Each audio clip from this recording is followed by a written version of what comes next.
안녕하세요.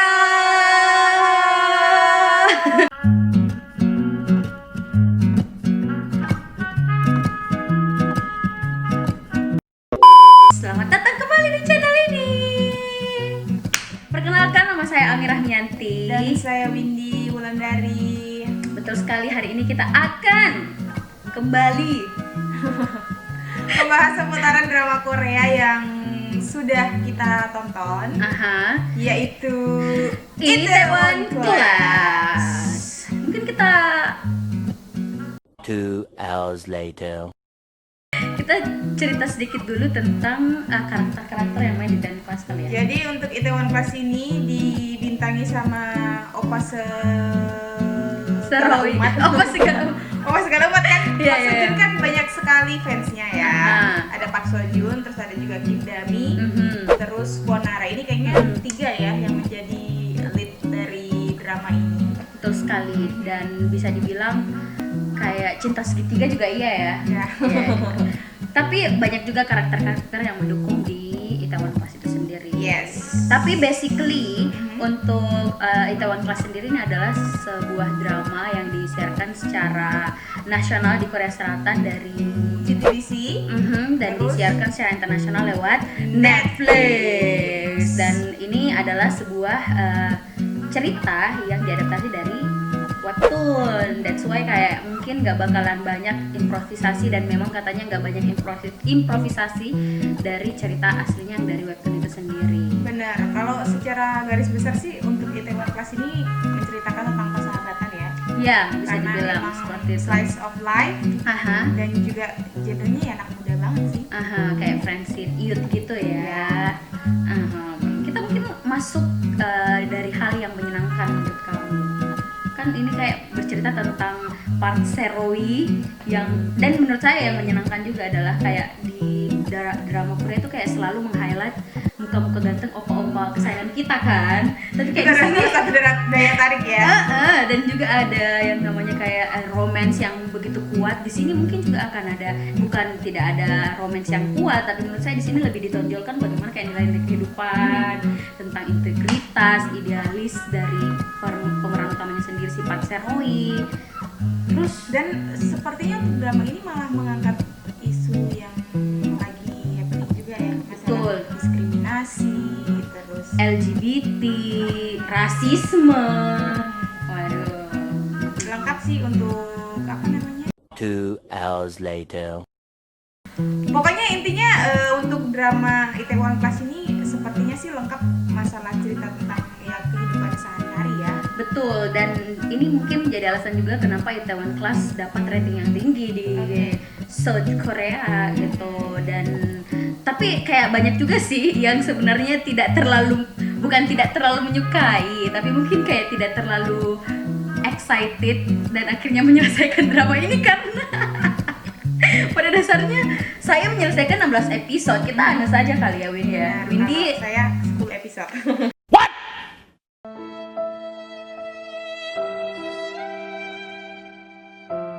kenapa? Kalau secara garis besar Itaewon Class itu intinya adalah balas dendam. Mungkin buat teman-teman yang baru nonton silakan nonton dulu ya. Kita mungkin di sini bakalan spoiler tapi dikit aja.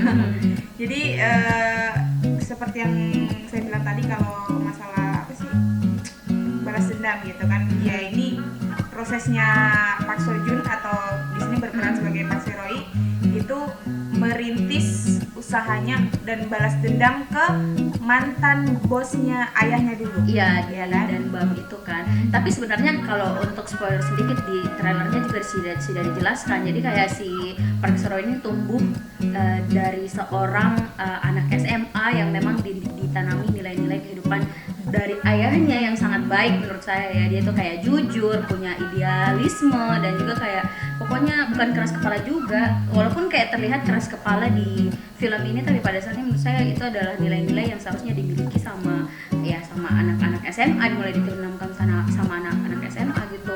Dan sialnya adalah karena pada awalnya jadi kayak premisnya atau masalah dari drama ini sendiri adalah karena Park Seo ini membela temannya yang dibully kan, terus dipukul dan akhirnya dipanggil ke sekolah dan dia ternyata yang dia pukul itu adalah anak bos dari bapaknya. Di sini membuktikan bahwa kekuasaan itu adalah segalanya ya, apalagi gue. Saya berpikir mungkin kekuasaan orang kaya di film ini, tidak di drama ini maksud saya, itu kayak tidak seluas itu, tapi ternyata di sini digambarkan ada nepotisme sendiri ya kan, ada polus KKN intinya, karena keluarga dari musuh Park Sero ini sendiri kayak at the end itu kayak ketahuan KKN-nya ada korupsinya, ada nepotismenya, bantu saudara-saudara, bantu keluarganya, kolusinya yang akhirnya membuat Park Sero yang harusnya kayak cuman membela diri atas apa yang terjadi sama dirinya, dan akhirnya dia yang dijebloskan ke penjara selama 3 tahun. Ya kan, jadi kayak sedih sekali sebenarnya sih seperti itu. Dan menurut saya Win kayak drama ini sendiri lumayan berani untuk mengangkat isu-isu yang entahlah mungkin memang terjadi di Korea Selatan apa tidak ya. Tapi isu LGBT kan memang bukan lagi hangat-hangatnya, tapi memang selalu dibicarakan gitu kan di banyak negara, dan ternyata di drama Korea ini kayak dibicarakan secara lugas gitu, karena salah satu pegawai atau bisa dibilang kayak head chef dari cafe dan bam yang dimiliki sama Park Sero itu seorang transgender gitu. Ada juga pegawai di Danbang ini yang berasal dari Afrika. Iya. Otomatis berkulit hitam. Dan itu juga menurutku sangat bagus ya, karena memang di situ mengangkat isu rasisme. Betul. Jadi menurut saya menarik gitu, karena mungkin pada suatu hari nanti saya mungkin akan berkunjung ke tempat lain atau mungkin ke negara lain dan saya tidak diterima karena warna kulit saya, mungkin saya akan sedih ya. Itu yang dialami sama Kim Tony, juga salah satu pegawai dari Cafe Dambam yang juga merupakan teman dari Park Soro-wi, yang ternyata karena kulit hitamnya itu tidak diterima masuk di sebuah pub di Korea Selatan. Dan akhirnya kayak menjadi besar karena si Ye Seo ini sendiri yang cewek super eksentrik, hipster yang juga cinta mati sama Park Sero-wi dan menjadi manajer Danbang. Betul sekali, itu merupakan influencer yang akhirnya ngangkat isu ini, dan ternyata banyak dari followersnya dia yang speak up gitu. Sebenarnya menariknya dari drama ini otomatis kan ada percintaannya ya. Iya dong. Ini harus itu. Terbentuklah cinta segitiga antara Park Sero-wi, Ye Seo, Park Seo-joon ya. Park Seo-joon, terus Kim Dami sebagai siapa? Ye Seo, sama dan juga Kwon Nara sebagai Soa. Dan ternyata kami di sini punya perbedaan ya. Anda sebagai tim Ye Seo ya, saya tim pasti Soa. dong. Iya. Jadi Soa ini adalah teman masa sekolahnya Park Sero-wi.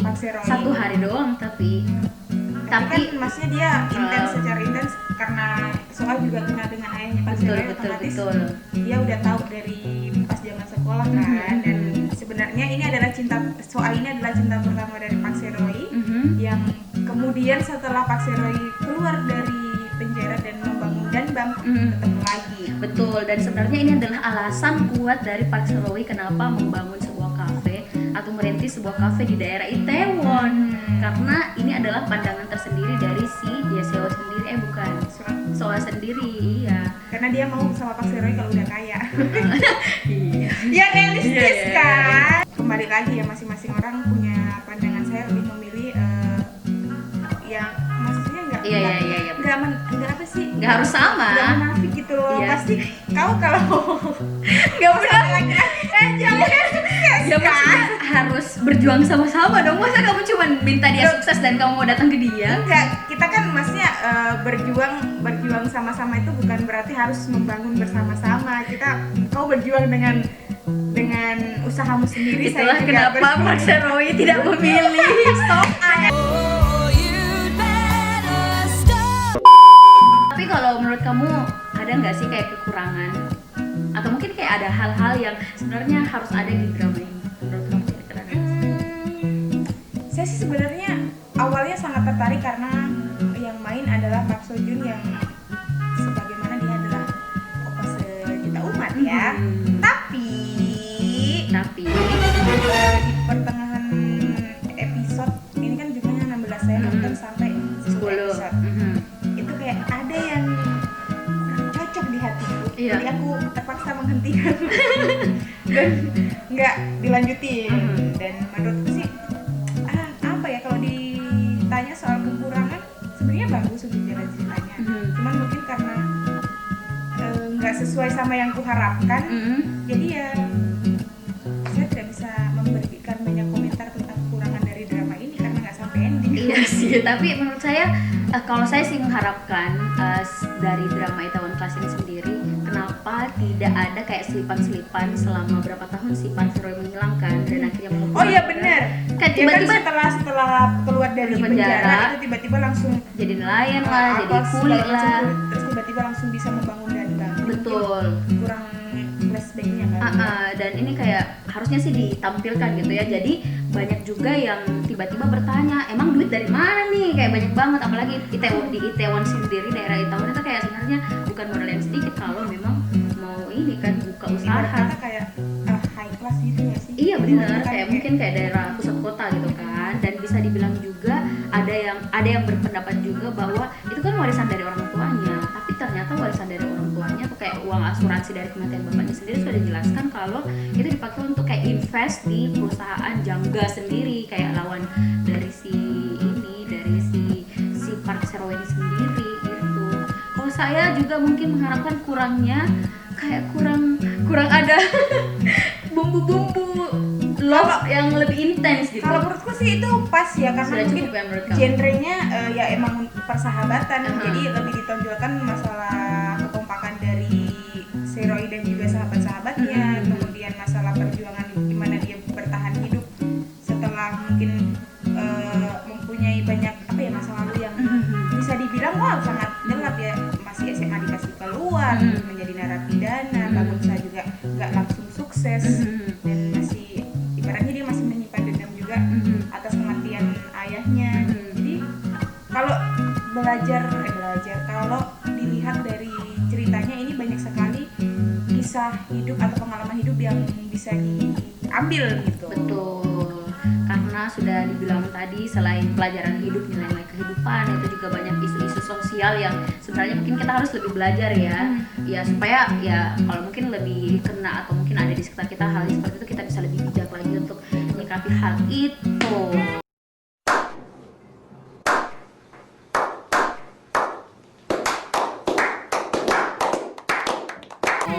Kayaknya udah cukup ya. Kalau kamu mungkin boleh kasih skor Windy tentang Itaewon Class gitu. 7 dari 10 ya. Interesting ya. Nggak tinggi-tinggi amat. Ini kenapa juga mungkin cuma 10 episode ya. Kalau saya mungkin 7,5 ya. Beda tipis. Saya suka sih sebenarnya, tapi kayak yang mungkin terlalu banyak ekspektasi yang akhirnya membunuh perjalanan saya menyelesaikan 16 episode. Silakan untuk teman-teman yang mungkin penasaran dengan sedikit spoiler yang kita bicarakan tadi tentang Itaewon Class, boleh langsung ditengok saja dramanya, ada di Netflix ya. Dan buat kamu yang punya saran kira-kira kita enaknya nge-review drakor apa lagi, kita sebenarnya lebih banyak nonton sekarang ya. Dan jadi kalau kamu kayak punya saran langsung komen di bawah. Betul sekali. Jangan lupa juga untuk jempolnya. Ini nggak membutuhkan waktu yang lama kok untuk Betul. kamu klik like. ya kalau kamu banyak kasih like supaya ini videonya bakalan up kalau kita cari Itaewon Class langsung berita yang muncul. Dan yang paling penting adalah Subscribe channel ini ya. betul, jangan lupa untuk subscribe channel ini dan sampai jumpa lagi di video selanjutnya. Annyeong.